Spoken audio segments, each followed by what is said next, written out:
আসসালামু আলাইকুম, কেমন আছেন সবাই? আলহামদুলিল্লাহ আমি অনেক ভালো আছি। আপনারাও যে যেখানে আছেন নিশ্চয়ই ভালো আছেন। চলে আসলাম একটা নতুন ব্লগ নিয়ে। আগে একটা ভিডিওতে দেখাইছিলাম যে এটা কী গাছ, আপনারা চিনলে আমাকে জানাবেন। যে এটা একটা ডাটা গাছ। আসলে ডাটা তো আমি খাই না, দেখেন কত বড় একটা ডাটা গাছ হয়েছে। মানে আল্লাহ তাআলা এত সুন্দর আর এত বড় একটা ডাটা গাছ দিয়েছে।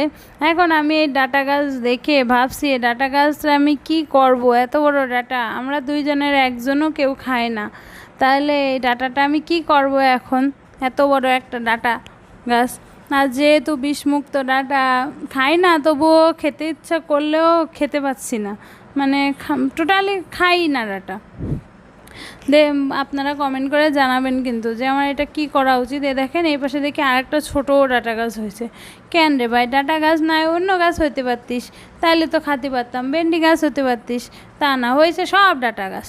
যাই হোক, এবার ডাটা গাছ এর পর্যবেক্ষণ শেষে যে বাসায় এসে আপনার ভাইয়ার খিদে লেগে গেছিলো, তাই যে বললো আমাকে কয়টা কাঁঠাল তুলে দাও। তাই যে কাঁঠাল তুলছিলাম, তাই ভাবলাম আপনাদের সাথে শেয়ার করি। কাঁঠালগুলো কিন্তু অনেক ভালো ছিল। আর যেহেতু কাঁঠাল খাচ্ছে, তা আমি তারে অফার করছিলাম তুমি কি ক্ষীর খাবা? তা সে বলল না, আমি ক্ষীর খাবো না। তারপরে কাঁঠাল তুলতে তুলতে দেখি আমার অবস্থা শেষ। যতই বাসা গুছিয়ে রাখি না কেন, 5 মিনিট পরে এই যে অবস্থা। যাই হোক, তারপরে রান্নাঘরে চলে আসলাম। রান্নাঘরে চলে এসে যে মাগুর মাছ আগে আনছিলাম, তাই লবণ হলুদ মাখিয়ে রান্না বসাই দিলাম। এই যে কচুরমুখির সাথে কয়েকটা পুঁই শাকের ডাঁটা দিয়ে রান্না করব বলে ঠিক করেছি, তাই যে রান্না করছি। কারণ আজকে আপনাদের সাথে রেসিপিটা শেয়ার করতে পারিনি।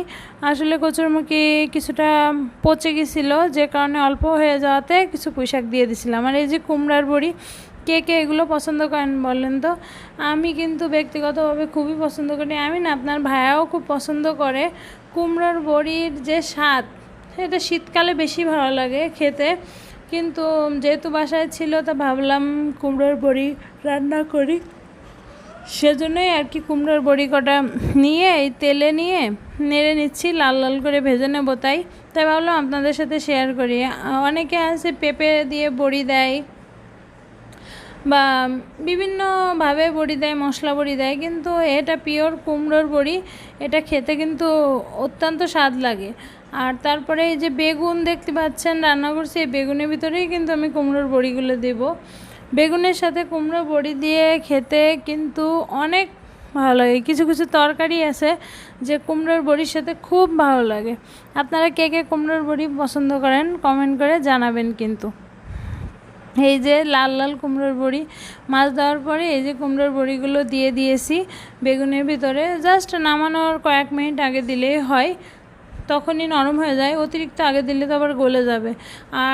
আর এক পাশে আমি এই আলু কুচিয়ে সেটা আলু ভাজি করার জন্য রেডি করছিলাম।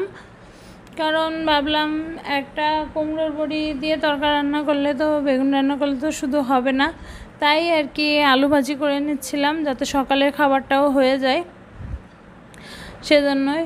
আর আমার এই যে কড়াই, এটা বলতে পারেন অনেক যত্নের, অনেক ভালোবাসার একটা কড়াই।